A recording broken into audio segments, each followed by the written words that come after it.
La familia Menéndez estuvo conformada por José Enrique Menéndez, su esposa Kitty Andersen y sus dos hijos, Joseph Lyle Menéndez y Eric Galen Menéndez. A simple vista, eran una familia estadounidense acomodada, con una imagen de éxito financiero, buenos modales y prestigio social.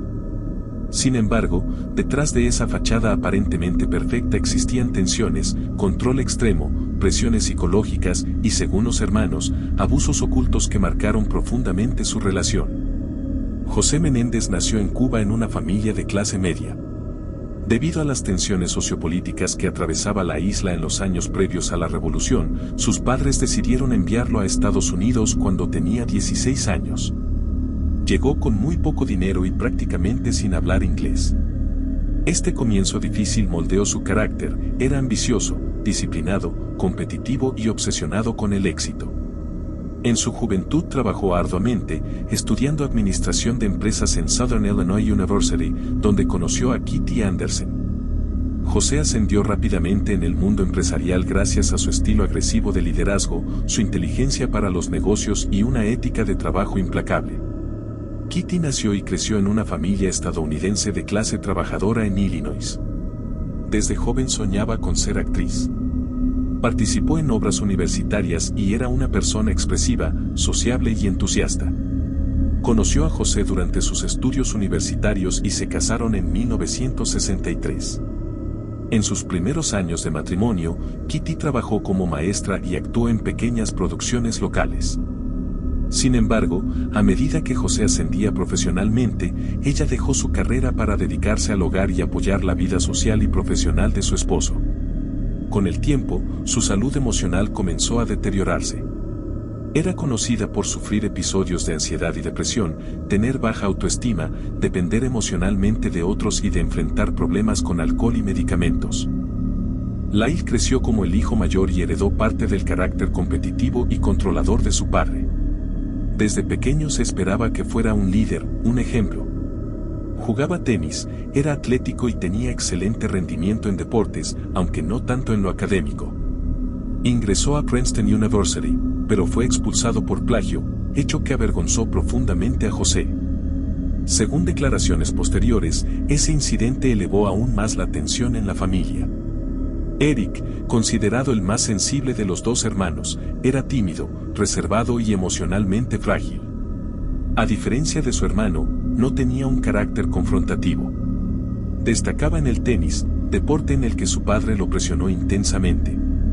De hecho, durante años entrenó a nivel competitivo y fue uno de los mejores jugadores juveniles de California. Lyle y Eric tenían una relación muy estrecha. Su vínculo era más fuerte que el promedio entre hermanos. Ambos se protegían mutuamente, compartían temores, obedecían las reglas impuestas por sus padres, se culpaban entre ellos cuando algo salía mal y eran aislados socialmente según algunos testimonios. Esa lealtad absoluta entre ellos fue crucial en aquella noche del crimen. La noche del 20 de agosto de 1989, alrededor de las 10 de la noche, José y Kitty estaban en la sala de televisión de su mansión ubicada en Beverly Hills. José veía televisión en el sofá y Kitty se encontraba cerca de él, en estado de ánimo alterado según testimonios posteriores, pues llevaba meses luchando con depresión, ansiedad y un fuerte deterioro emocional.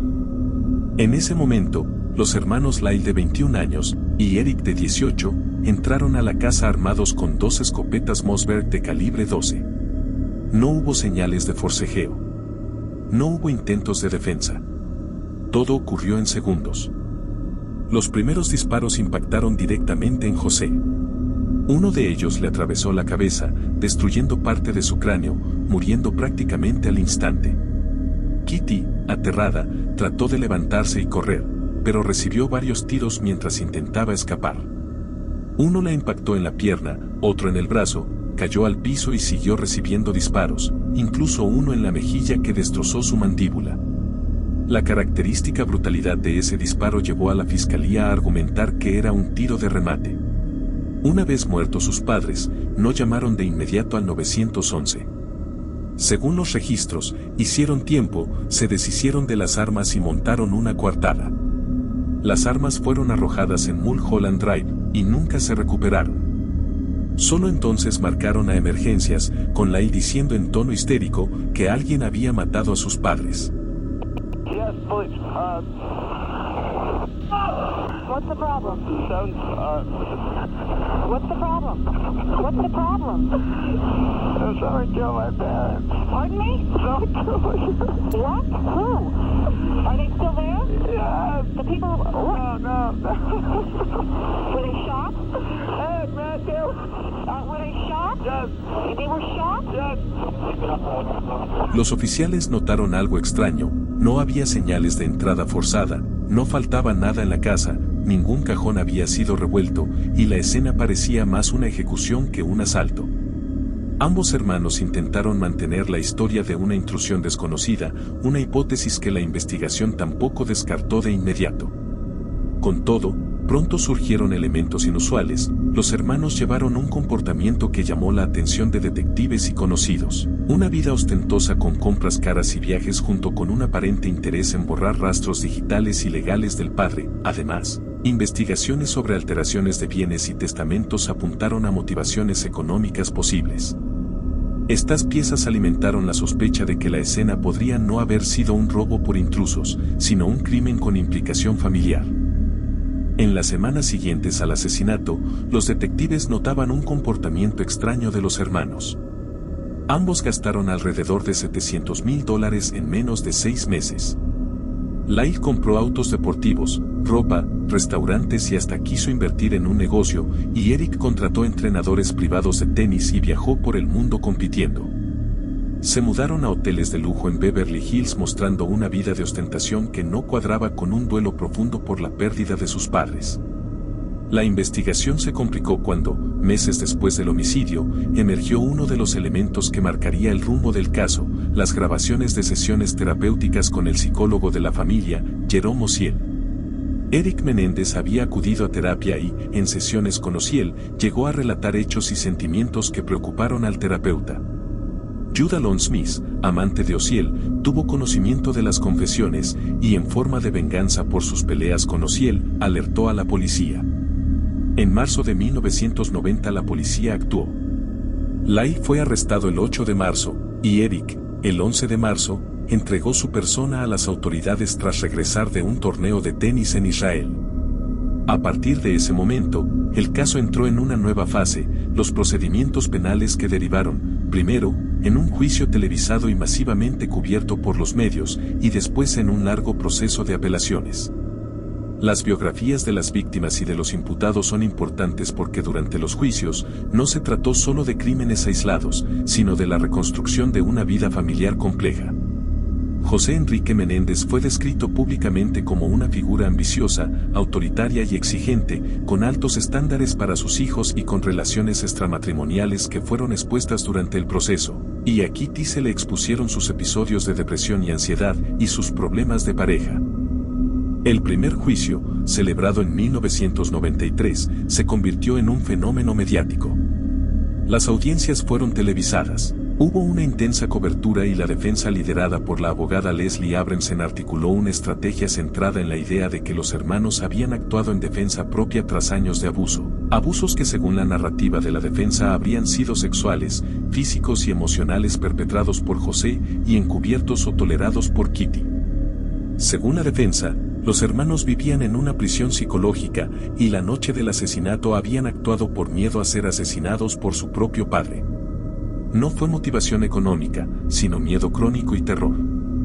Eric lloró en el estrado mientras describía abusos sexuales, humillaciones, golpes, amenazas y control absoluto de parte de José. La fiscalía, por su parte, planteó que los crímenes fueron premeditados, motivados por la codicia y por el deseo de asegurarse una herencia millonaria. Se habló de millones de dólares y de que José planeaba desheredar a sus hijos.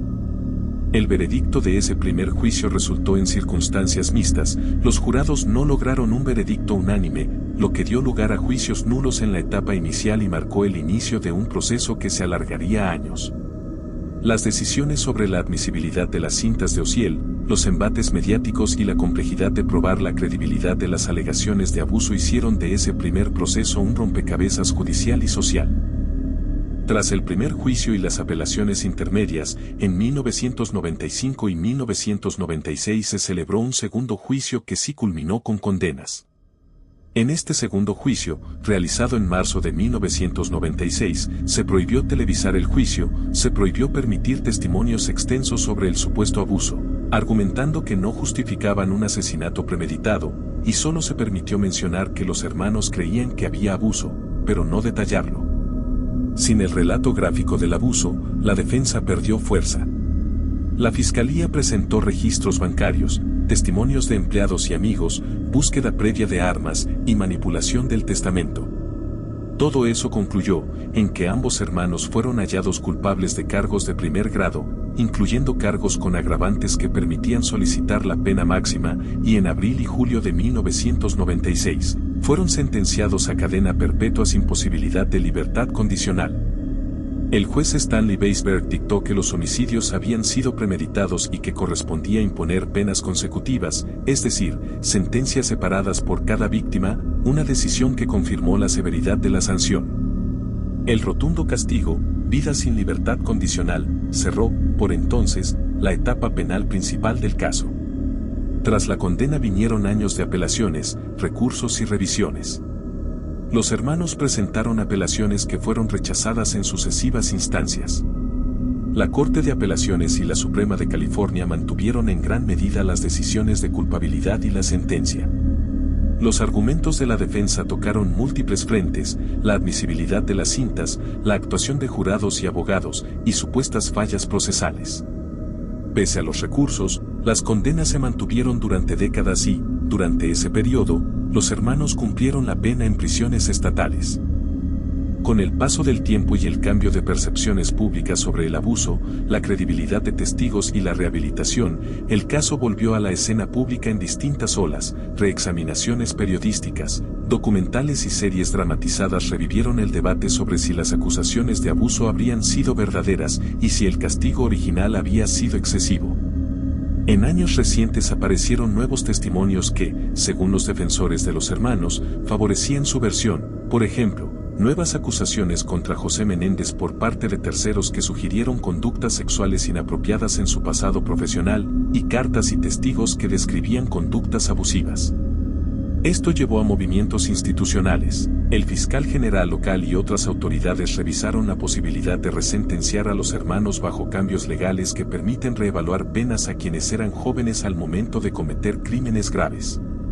En mayo de 2025, un juez del condado de Los Ángeles modificó su sentencia original de cadena perpetua sin posibilidad de libertad condicional a ser elegibles para solicitar libertad condicional bajo la Ley de Delincuente Juvenil de California, ya que tenían menos de 26 años cuando cometieron los crímenes. La reducción no garantiza que saldrán en libertad automáticamente. Lo que les da es la posibilidad de someterse a una audiencia con la Junta de Libertad Condicional. Luego de esa audiencia, si la Junta aprueba su liberación, la decisión final podría involucrar al gobernador del estado, dependiendo del caso. En otras palabras, la pena se redujo, y ahora existe un camino, largo y con pasos aún pendientes, hacia la posibilidad de libertad, pero siguen encarcelados por ahora. Si te gustó el video, dándole like y suscribiéndote sería de gran ayuda. Muchas gracias por su tiempo y atención, que tengan un buen día.